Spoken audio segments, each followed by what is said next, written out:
My name's Susan Scott. I'm a director of the Resilience Training Company, which is part of the Wellbeing and Performance Group, which is headed up by Professor Derek Mowbray. So I don't know if you're familiar with Derek. Derek will be here very shortly. He's got a talk he's doing at 1:10. And Derek, Professor of Psychology, absolutely passionate about the prevention of stress in the workplace.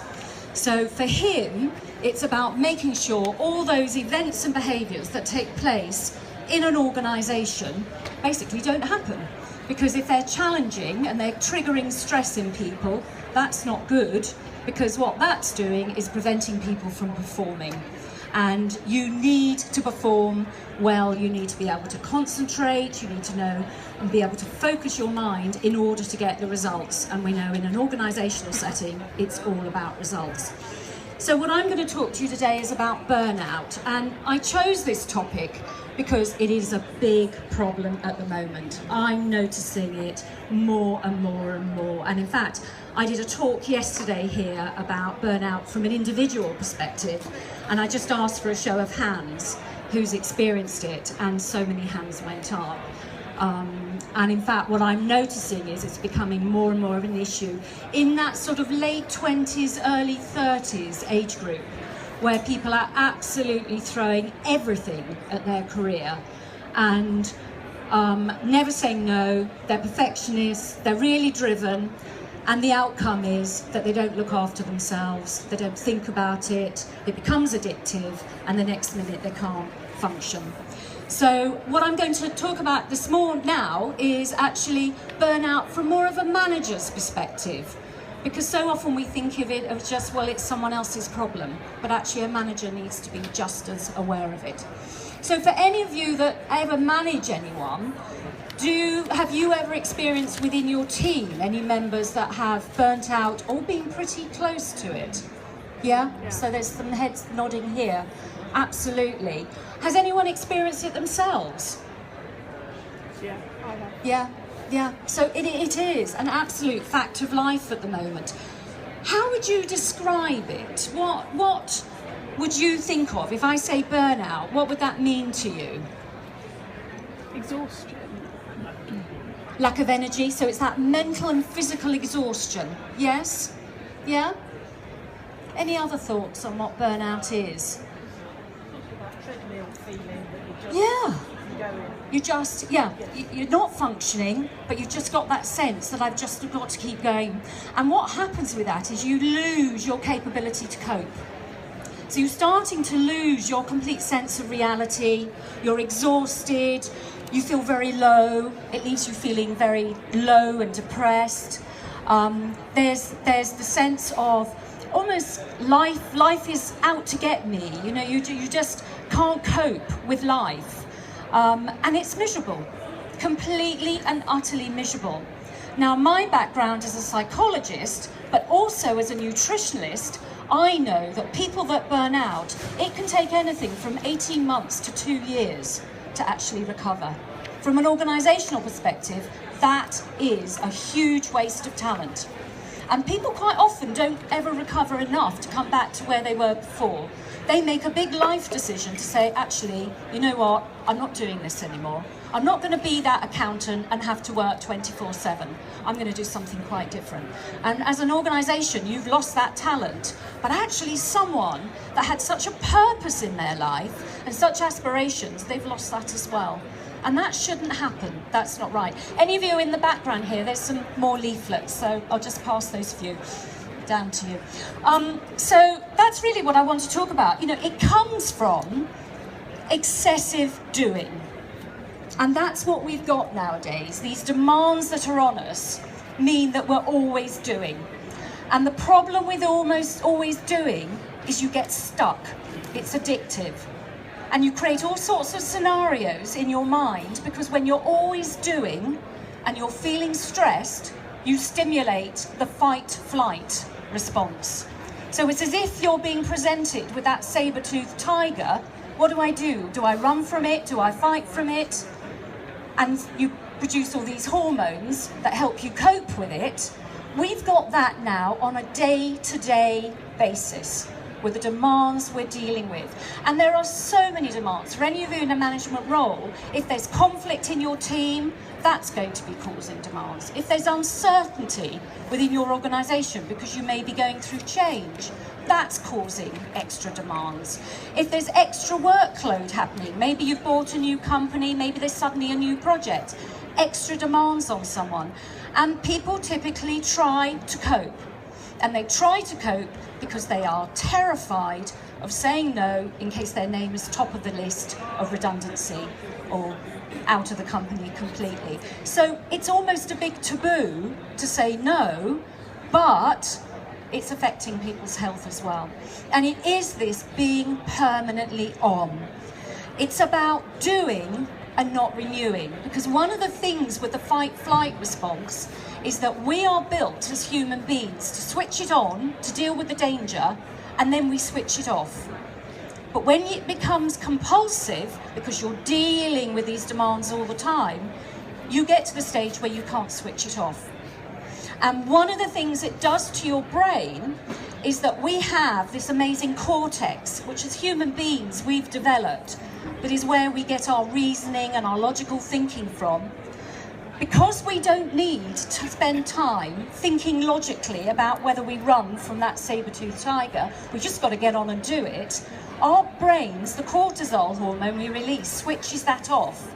So people that are starting to get very stressed lose that capacity for logical thinking, which is why one of the signs you'll notice as a manager is they're suddenly not making the right decisions anymore. Things they used to do really well are not necessarily being done so well because they're losing that capacity, because they've gone into this hyper activity, and that's internal as well as what they're actually doing as well.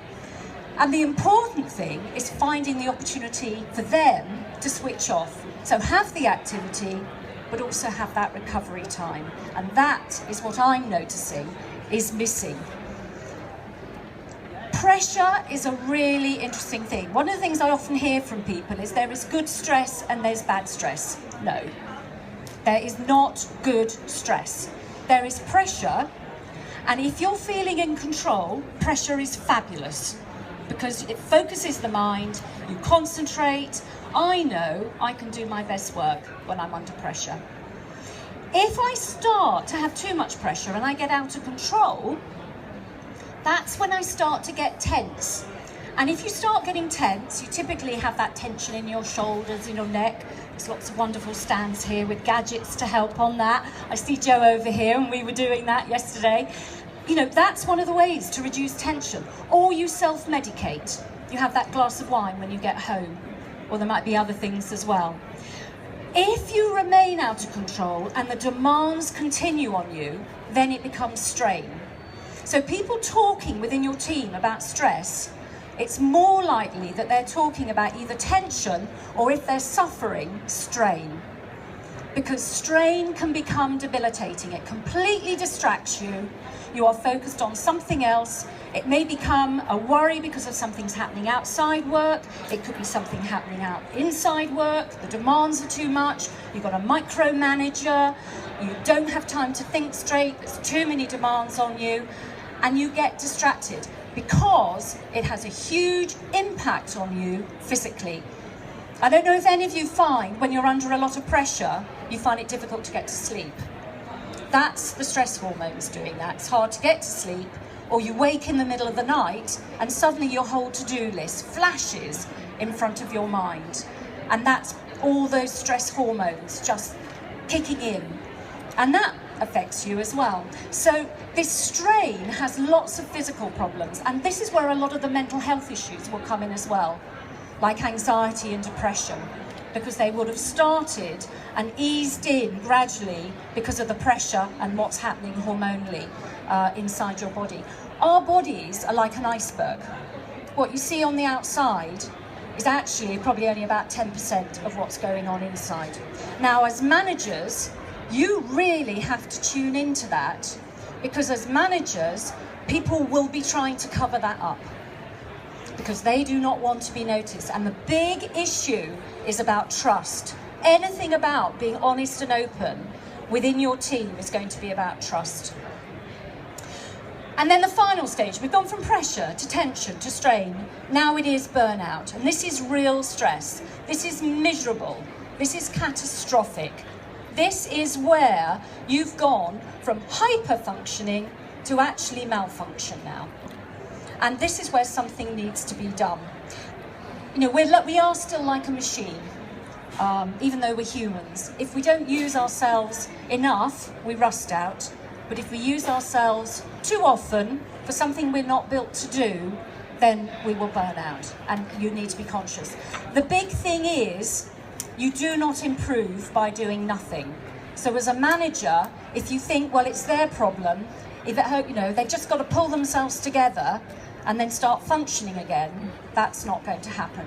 So what should a manager do? First of all, be attentive. Know your staff. What are they like? How do they normally perform? Are they doing something at the moment that's out of character?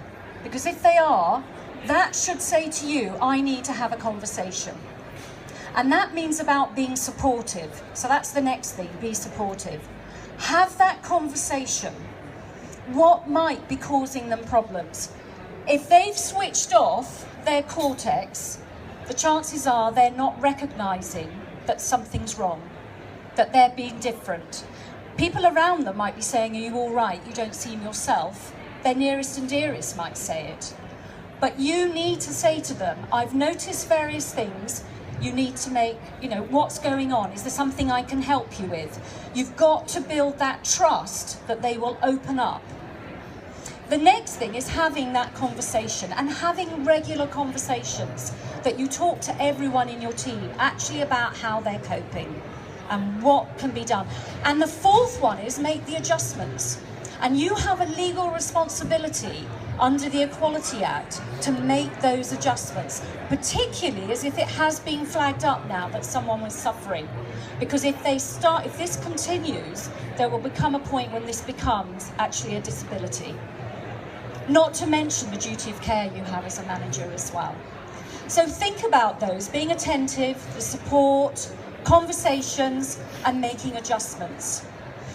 I'm actually over at stand 160, which is diagonally in the other corner, and Professor Mowbray will be there as well today. We have a couple of things. We provide workshops, e-learning programs, consulting, everything about preventing stress within the workplace. We have a particular guide which actually has just been launched this week, the manager's role in stress prevention, and this one is the actual one for managers now, telling them how to work with their team to prevent stress and the sort of conversations they should be having, and much more around the mental health aspect as well. And as I said, today's was much more about the manager's role. Yesterday was about individuals, and from an individual perspective, next month I've got a book coming out which is about how to have an outstanding career, which is basically how to actually have that career, be aspirational, be driven, but not burn out in the process. And you can do that, but you have to think about your recovery. So thank you very much for your time. I hope that's interesting. You've all got tip booklets, leaflets there, if you haven't come up to our stand. And if you're managing a team, be active. Please do, because it is so important in this crazy world right now. Thank you.